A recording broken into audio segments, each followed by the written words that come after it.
So hello everyone, ये है market analysis for 15 November and शायद 2-3 दिन के और के लिए चलते हैं निफ्टी पे। लेट्स सी निफ्टी एक ना पर्टिकुलर चैनल के अंदर मूवमेंट कर रहा है।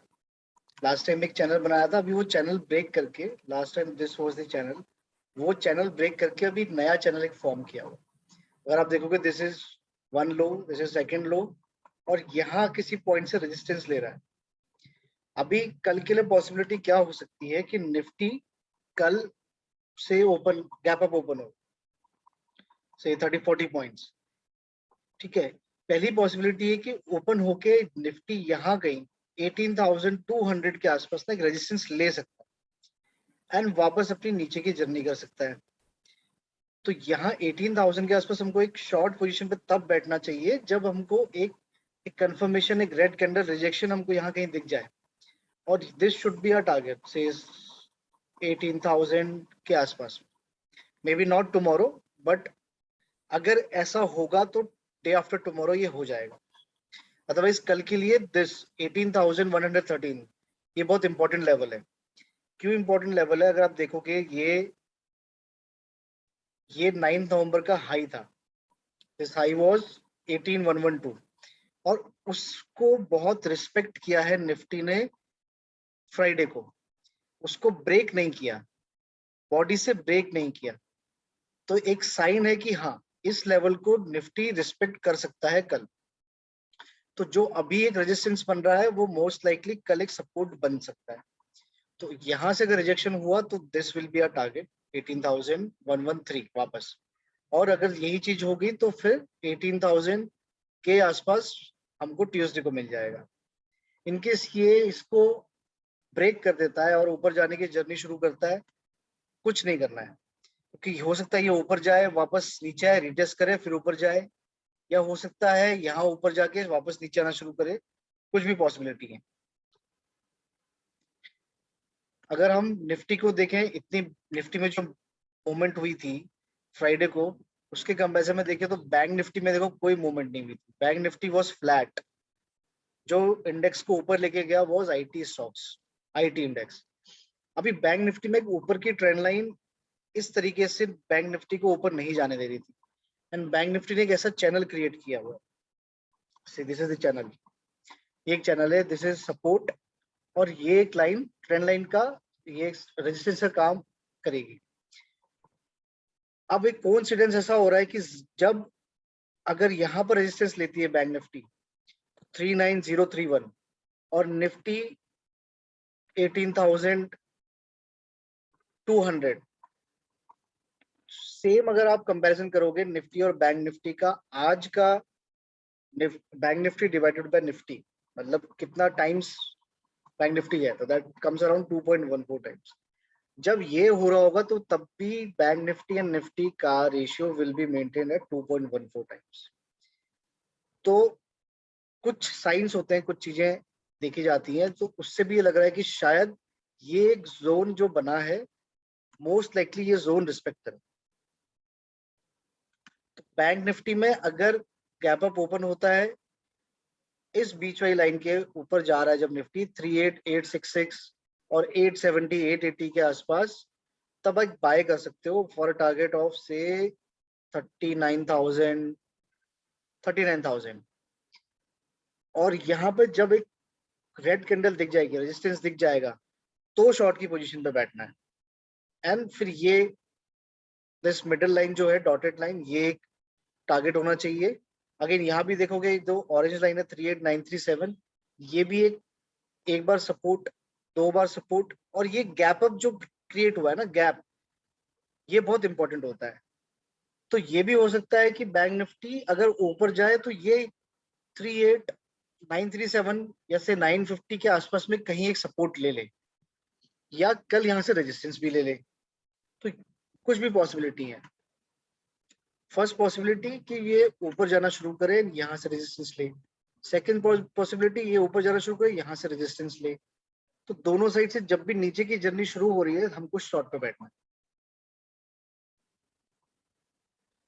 है। एक स्टॉक है बजाज फाइनेंस। बजाज फाइनेंस देखोगे तो अगेन बजाज फाइनेंस का ये एक रेजिस्टेंस के तौर पे काम किया था पहले। अभी बजाज फाइनेंस एक ट्रेंड लाइन पे चल रहा है और 7600 ये एक रेजिस्टेंस है जिसको उसने ब्रेक नहीं किया। ये भी देखोगे तो ये आपका 20 अक्टूबर का हाई था और यहाँ भी कहीं रेजिस्टेंस बना था 10 नवंबर को। तो कल जब ये ब्रेक करेगा विद हाई वॉल्यूम 15 मिनट के टाइम फ्रेम पे, तो हमको लॉन्ग जाना है 7670 और 7708 के टारगेट के लिए। इसको बड़े टाइम फ्रेम पे देखेंगे तो भी ये लेवल्स रिस्पेक्ट हो चुके हैं पहले। ये देखो यहाँ पर भी ये 7670 यहाँ भी कहीं रेजिस्टेंस लिया था, यहाँ पे सपोर्ट का काम किया था, यहाँ पे सपोर्ट का काम किया था, यहाँ पे सपोर्ट का काम कर चुका है। तो वहीं वापस जब सपोर्ट इस समय यहाँ रेजिस्टेंस था, यहाँ सपोर्ट बना, अभी यहाँ पर रेजिस्टेंस बन सकता है। तो 7670 सेफ टारगेट और 7708 एक रिस्की टारगेट। रिलायंस देखते हैं।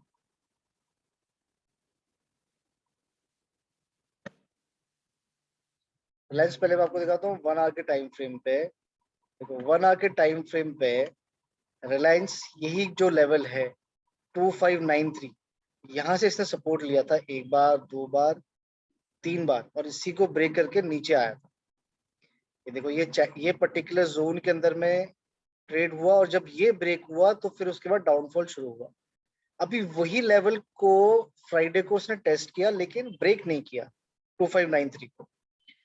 अब कल अगर रिलायंस अगर मार्केट गैप अप हो रहा है तो रिलायंस को भी गैप अप होना पड़ेगा। तो क्या होगा, या तो ये इसको गैप अप जो ओपन होगा ये लेवल ब्रेक करेगा तो ये ऊपर की जर्नी शुरू करेगा, तब हमको बाय में बैठना है फॉर अ टारगेट ऑफ 1%। 1%,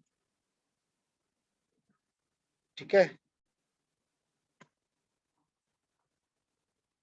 और अदरवाइज अगर रिलायंस नीचे आ रहा है, ओपन होते नीचे आता है और इस ट्रेंड लाइन का सपोर्ट ले रहा है, तभी बाय करेंगे। तभी बाय करेंगे 25 से कौन सा लेवल 2580 के आसपास। एंड वही वापस हमको 1% देखना है 2593 के आसपास कहीं रेजिस्टेंस मिलना चाहिए। अदरवाइज 2620 2620 के आसपास हमको निकल जाना है।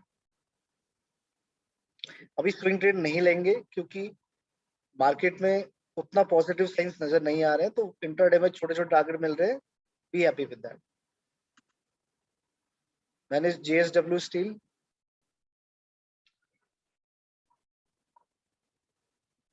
जेएसडब्ल्यू स्टील भी देखोगे तो दिस इज कंसोलिडेशन जोन जो उसने ब्रेक किया, क्योंकि जब ब्रेक किया होगा ना तो बहुत हाई वॉल्यूम से ब्रेक किया होगा। सी वॉल्यूम बहुत ज्यादा है। तो कंसोलिडेशन जब होता है ना तो स्टॉक एक ब्रेकआउट देता है या ब्रेकअप ब्रेकडाउन देता है। अभी वो कंसोलिडेशन में ऑलरेडी है 1 बजे से लेकर के मार्केट क्लोज होने तक, तो ऑलरेडी 2-2.5 घंटे का कंसोलिडेशन हो चुका है। अब अगर मंडे को ये स्टॉक ये जोन को जिस साइड भी ब्रेक कर रहा है, अप साइड ब्रेक कर रहा है या डाउन साइड ब्रेक कर रहा है, डाउन साइड ब्रेक करेगा तो sorry this is Tech Mahindra, downside break करेगा तो 1560 1541 ये इमीडिएट टारगेट है। और अगर अप साइड ब्रेक करता है तो अप साइड ब्रेक करेगा तो अभी तक का इसका लाइफ टाइम हाई इज 1619 मान लेते हैं। 1619 मैक्सिमम टारगेट होना चाहिए।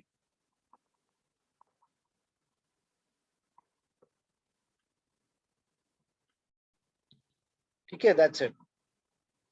Thank you.